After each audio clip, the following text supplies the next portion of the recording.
Hey folks, welcome back. You're still with us here on the C Morning Show. It's time for our first discussion of the day.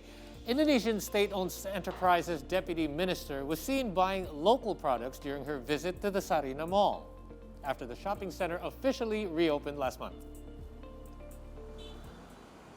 Kartika Wiryo Atmojo made her way to visit the Sarinah building that has officially been reopened.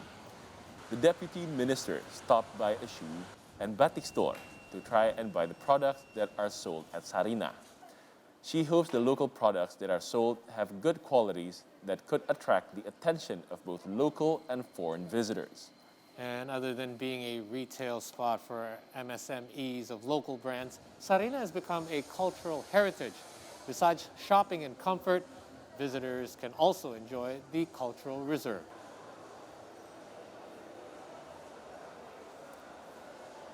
Barang yang dijual di sini barang-barang di dalam negeri yang berkualitas dan benar-benar bisa jadi favorit masyarakat gitu, supaya nanti di sini benar-benar orang belanja dan nantinya juga masyarakat jadi cinta buatan dalam negeri. Oke.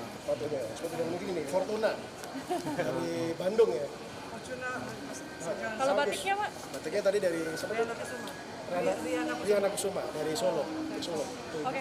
Ini kan kita buat Bu Fetty dan timnya membuat suasananya ini suasana yang nyaman, rileks ya, dan dengan kualitas interior yang sangat bagus kan. Jadi kita akhirnya ini kan kalau tempat seperti ini kan paling penting satu, orang nyaman sehingga apa? Orang pengen belanja. Yeah. Karena memang barangnya bagus dan suasananya nyaman, orang ingin tinggal lama muter-muter. Jadi kita coba makanan di bawah Istana Kopi, makanan juga enak. Jadi harapan kita ya nanti masyarakat menjadikan Sarinah jadi destinasi utama lagi dan Sarinah bangkit lagi seperti Sarinah di tahun 60-an yang menjadi kebanggaan masyarakat Indonesia. All right, Dirza, if I say Jakarta, what do you think of? And don't say traffic. Other than that, yes, probably malls. That's right, shopping malls or shopping centers, right? Yeah, that's correct. Well, Jakarta itself has the most number of malls in the world, with more than 170 malls to date. With rising number of retailers, consumers have more options and have no need to travel much, since malls are located close to one another. On average, there are 4 shopping centers within 4 kilometers. But there is this one mall that might have in the hearts of each Jakarta resident, and that is Sarinah. It was the brainchild of the country's founding father, President Sukarno, who aimed to facilitate retail and boost Indonesian economic growth. Sarinah was inaugurated on August the 15th, 1966, and was the first department store in Indonesia. And in 2020 was temporarily closed for revitalization. And 2 years on, it has been reopened. To find out more about the latest iteration of Sarinah and what it offers, we're now going to have a chat with Sarinah Executive Officer, Ibu Fetty Kwartati. Good morning, Ibu Fetty. Come on in. Silakan, Ibu.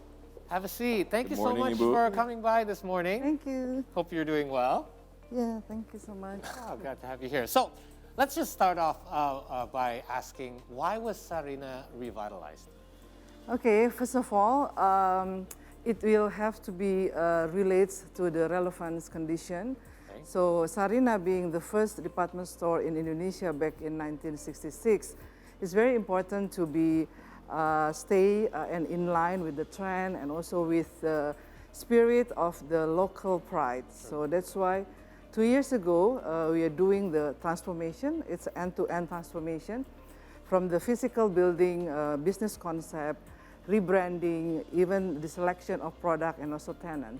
So now we can have, or at least Indonesia can have, one-stop destination, which is selling mostly, or if not all, local products, local creation, and we can have Indonesia can have become the tourist destination and also nation brand. Yeah, I think that's one of the most important things about this revitalization, apart from an actual structure itself.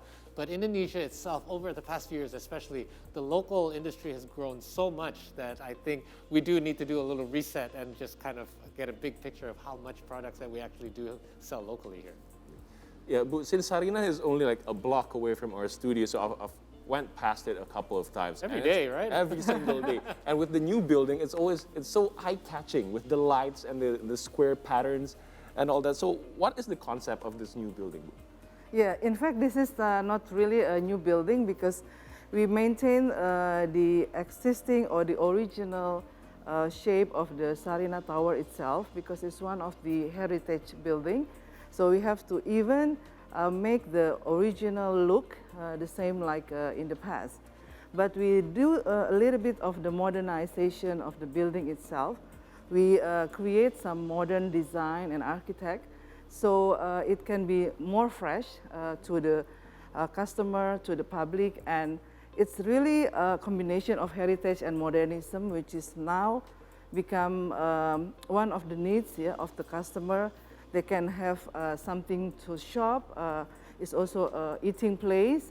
It's also become the learning and also culinary culture, education, and some kind of traceability. Are there any central theme that an underlying theme to the new Sarina? Yeah. In fact, you know, if we talk about local pride, so Sarina is the place to represent the curated excellent product or local premium product from all over Indonesia. And we also changed the tagline now from Window of Indonesia. Now we use Panggung Karya Indonesia, or the stage of excellence of Indonesia. So we provide the stage to everyone in Indonesia who has the excellent product, the excellent creation, the excellent performance to be in Sarina, and also to be consumed by all of our Indonesian population, include our tourists from all over the world. When they come to Indonesia or Jakarta, they should visit Sarina, and we can show them this is Indonesia with very high quality product and creation, and also culture. So beautiful, by the way, because of where Sarina is located. It's such a centerpiece as well, because like you said, if tourists come here, they're likely going to be in this general area anyway, so it's such a great part of the city now. Obviously, COVID-19 had been hampered many people's efforts to doing what we do over the past 2 years. Ibu Fetty, you were actually brought on 2 years ago for this revitalization project. Apart from COVID-19 and the problems that it has caused, what other challenges did you face while you were actually running this project over the past 2 years? Yeah. In fact, I don't say this is like a challenge, but this is more like a learning curve for Sarina. Being the first retail modern in Indonesia, and also being not very competitive among other shopping center or malls, so we have to create something new, something more innovative, and still maintaining become the trendsetter or become the frontier. So Sarina with the first escalator in Indonesia, for example, and then the first department store in Indonesia. So we also want to be the first for the new concept, which we call now community mall. So Sarina being a community mall, we provide all the creation and all the seller, makers, producers, and they can be in Sarina inclusively. So you can also see from the building itself, it's without the fans, and it's also very open for public. So it's very welcoming to everyone. Yeah, we're seeing very many different shots of it and angles of it there. It seems very spacious now too. You know, the old structure, because I guess there were more and more tenants, it felt cramped. Because I used to work there, by the way, dears. I used to work at the 10th or 8th to 10th floor there. There were radio stations stationed there. And I remember parking would be difficult to find, and it would be a lot of congestion whenever you would try to get through. And it looks so much more spacious now as well. It's opened up. Yes, lots of memories for you there, Paul. So I'm curious. So most of them are MSMEs, SMEs, small and medium enterprises, selling local products. So how do you choose and curate the products or the tenants that could sell in Sarina? Yeah, this is also very important, because we are not only selling local product and SME product, but local product and SME product that has been very curated correctly. Because, you know, we want to show to the world that Indonesia has a lot of potential in terms of products and creation. So we put some criteria, quite many criteria, from the design, the product quality, the packaging, the branding, and also about the Indonesian aspect. For example, how is the product made? Is it made in Indonesia, or it's imported, for example, and then labeling in Indonesia? And who is the owner? Is it Indonesian? and then how this product tells more about Indonesian culture or Indonesian belief or Indonesian message. And also we make sure that the process is also in Indonesia. And the last one also about the cool factor, because we are tapping also the the young generation, the millennials. So we have to have cool factor, which now become the trend that local pride or local product is more attractive, yeah, compared than any other product than before.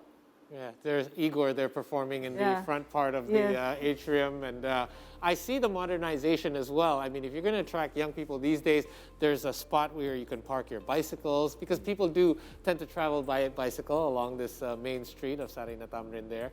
And, you know, talking about, going back to your point earlier, you talked about the preservation of the building structure itself. There are actually several buildings around Jakarta that actually are preserved despite having some of them being renovated or revitalized. So can you break it down a little bit? How much of the original structure did you have to preserve, or did you guys decide to preserve because of its historical significance to the city? And how much of it were you allowed to change from government standpoint? Yeah, this is very interesting, because as the heritage building or heritage culture, we really have to follow all the requirements from the Tim Ahli Cagar Budaya. Okay. And we have to keep a certain part to be very original. For example, the building of the Sarinah itself, we even make the building design come back to the original design. Okay. So it's very, with a lot of design with the vertical and horizontal like that, because it's a typical building in 1960s. Right. Sorry to cut you off. So the one that we saw right before it was revitalized wasn't actually the original. It had already been renovated to become that before that, right? Okay, so there's a lot of a misconception there. Yeah, so the first building, which is like right now, so we make the building back to the first design. And then in the mid of 80s, it was renovated majorly because of the fire condition last time. So it's become totally new look. And now we design it back to the previous. Nice. Yeah. Okay. Now, who decided like how, which part of the structures? Was it actually your team, or is it following the guidelines? So we follow the guidelines from the Tim Ahli Cagar Budaya. So, for example, we have now what we call the reflection pool. Okay. So it was disappear for quite some time, become the parking space. If you remember, in front of the McDonald's, there's a parking space, and now we create a reflection pool. This is also one of the heritage icon. And also the first escalator in Indonesia, we still maintain, we still keep there. Not for the day-to-day activity, but at least when we have the event, we can use that. Okay. And then we also have the relief, of course, the sculpture, representing the economic at that time with the farmers, fishermen, and also the sellers. So it really saying that it's modernism and internationalism was there in Indonesia back in 1960. So that's the message that we are already quite modern, even though we just become independent. So we want to keep saying and keep sending messages that Indonesia is very modern and also very internationalized. But not to forget the heritage itself. Right, exactly. It's a good combination of both. That's so cool. You know, I never, so that you're talking about the escalator in the front, right? Yeah. I never knew that was the first escalator in Indonesia, and I've ridden it many times. Well, if I remember, the old Sarinah only consisted of like department stores and a couple of coffee shops and office spaces. And like you said, there's a pool, there's a relief now. It's not exactly new, it's old but new. You're bringing it back. So what are other features or new iterations that you put in Sarinah? I heard that Sarinah has an amphitheater now? Yeah. So a lot of things that we bring in together to complete the heritage component. So for example, the concept itself, not only department store now, but we have a lot of cafe, restaurant, and then we also have a duty-free shop, because we are attracting the tourists to come in and to shop in Indonesia. It's the first downtown duty free in Jakarta. Yeah, after sometimes there was some other player, but at least Jakarta now, or a state-owned enterprise, has duty-free shop to provide to the customer. And then, not to forget, we also have District Seni, our art district, which really a new concept that show the art creature, or it become like art exhibition there, and it's also will be curated very tightly. Okay. And then also very important that Sarina provide trading house. This is the tools or the concrete way to support the export of the UMKM products and also bring the UMKM product to the next level to the overseas market. Yeah, very important. Now, in regards to your hopes for Sarina for the future, I mean, this has been a structure that has been around for a very long time and hopefully for a lot longer. So what are your hopes for the near future? Yeah, I really want to have Sarina not only as a department store or a shopping center, but it's more to the movement, movement for the local pride, which provide rooms for shopping, social, culture, digital, and also for our lifestyle. And by having this, Indonesia has one-stop destination to get all they need about Indonesia, but the curated one. Right. And we really hope that this movement will create another movement, and we all together can have a bigger strength to promote the local pride. So not only pride, but we have to wear and consume the local product itself, so it can be uplifted because everyone is wearing or is consuming the local product. Absolutely. I love buying local because I have a lot of friends in the clothing industry as well here as well. So I can't wait to bring my family by here. How's parking, by the way? Can I ask that? I know I was told last question. Yeah. How's parking? Where do we park now? So we already built a separate parking space, nice. even though it's not very big, but at least now people can have some place to park. But in fact, we are encouraging to have a public transportation. MRT, I was just going to say. MRT, just a front. Yeah. And then we also even encourage to walk. Yeah, it's very comfortable to walk also. Right. With the customer up to 40,000 people in weekend, in a day. Yeah, so we really have to work together how to have Sarina become a comfortable place without having difficulty in parking and No, the MRT is a great idea because anywhere you go along this trip now, just take the MRT. MRTs all the way, no Absolutely. traffic. Well, Fetty, thank you so much for dropping by. We can't wait to drop by the new Sarina. If you guys want to know more, the Instagram is @Sarina Indonesia. Is that correct? Yes. That's right. So make sure you guys check that out and get over here soon, guys. Don't miss out on all the fun there. Yep. Tirza, when are you going there? Well, right after work. Yeah, you can just drop by. It's on the way. It's I've literally got time to kill after this. All right, you guys. Bu Fetty, thank you again for dropping by. Good luck with the new Sarina. And we are going to take a short break here on the C Morning Show. But we have more for you. When we return, we're going to have another special talk about export ban policy and its impact to our economy. Stay tuned.